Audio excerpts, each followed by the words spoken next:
A few years ago, I wanted to make games. The problem was that I was decent at programming, but I couldn't draw a stickman. That's kind of an important detail. So there was always this missing piece. I tried learning how to draw over and over again, and every single time, I quit after a few days. Because I couldn't stand it.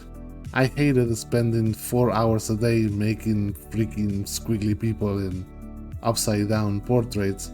If you know what I'm talking about, you know what I'm talking about. Then I discovered Inkscape and everything changed.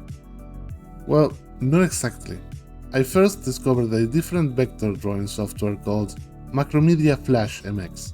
In there I started to draw using a keyboard and mouse, making use of the vector tools in the software, and that immediately made something click inside of me.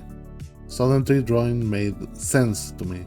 It felt logical, clean and structured, not chaotic, not about feeling the lines. It felt like building something systematically instead of guessing and hoping what you want manifest in front of you.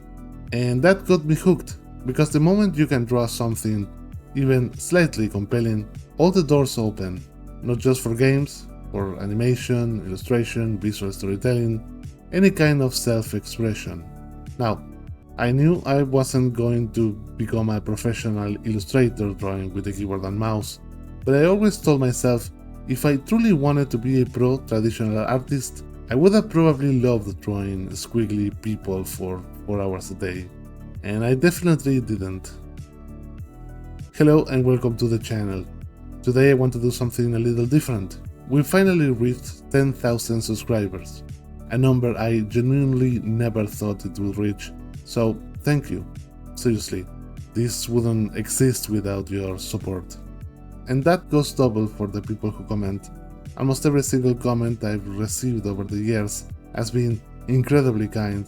I'm constantly blown away by it. So, thank you, all of you. I wanted to take this milestone and reflect a bit on the main goal of the channel.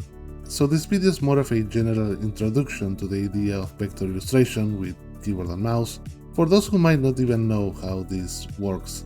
Maybe you are in the same situation I was in, you want beautiful art for your games, but you hate traditional drawing and making pixel art.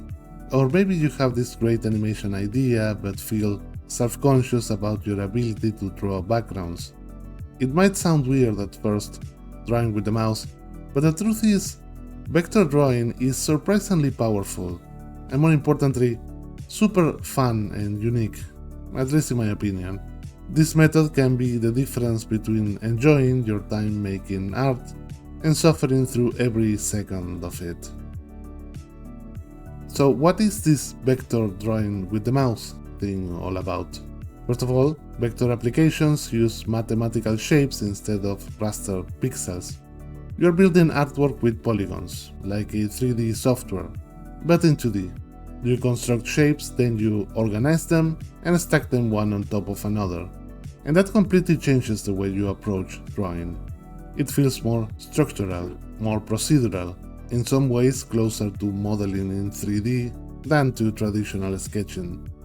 Now, if that sounds terrible to you, then vector drawing might not be your thing, but I know I'm not the only one who feels right at home in a 3D software, so the idea of making characters and backgrounds through a systematic, constrained, shape-based workflow sounds great to me. Of course, vectors have downsides, every medium does. I could sit here and list them all one by one, but I don't think that's the right way to decide if you should try something new. Instead, it's better to ask, what kind of content is vector art great for, and what's actually possible with it? So what place better to start than professional productions? Starting with animation, just to name a few: My Little Pony, Friendship is Magic, Foster Home for Imaginary Friends, Total Drama Island, 16, Johnny Test, and Happy Tree Friends were all known for using vector programs like Flash to draw and animate them.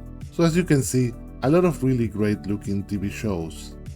And in games you also have a lot of top level productions like Patapon, Loco Roco, Alien Hominid, Guacamole, just to name a few that we know for sure use vector software. And then there are games we know were designed using Inkscape, which is the software I use in the channel.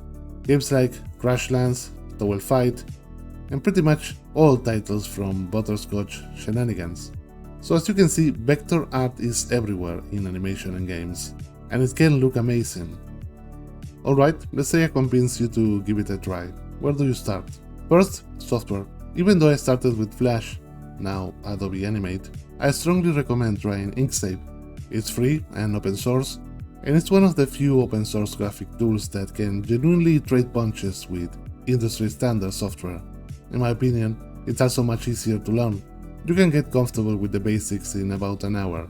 I have several Inkscape beginner tutorials, including a free mini course that gets you up and running really fast.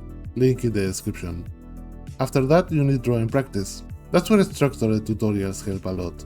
I don't want to toot my own horn too much, but I think my step-by-step tutorials are some of the best out there. There are around 15 of them, covering different subjects and difficulty levels. You see the whole process as I draw attractive looking art in real time, guiding you slowly without skips. If you're interested, link to the playlist down below. I also make other type of tutorials that focus more on general Inkscape and illustration concepts, and recently I've been doing small game demos, creating art in Inkscape, exporting it to Godot, and building little playable examples just to show what's possible. And of course, there are other amazing Inkscape channels out there. I even made a video highlighting some of the best ones that focus on illustration in particular. I should also mention my full course bundle, 13 complete beginner focused Inkscape courses, covering cartoon character design, background design, game art, and more. I recently added a workbook PDF that ties everything together into a structured 30-day program. If you want a guided path from zero to master vector illustrator, that's probably the most complete way to do it. Check it out if that sounds interesting, link in the description. Now, I know someone in the comments will mention the limitations of vector art. I've seen it before, especially in my pixel art versus vector art video. They usually say something like, I don't like how vector art looks. But here's the thing, vector art doesn't have a single look. It's a medium. It can look amazing or terrible depending on the artist. I'm not claiming to be a professional illustrator, but if you like the art you've been seeing on screen in this video, that's achievable, that's learnable, and I can teach you how to do it if you're willing to put in the work. In fact, I'd argue that making good-looking vector art is often easier than making great pixel art or traditional paintings, especially if you enjoy a stylized cartoon-based design.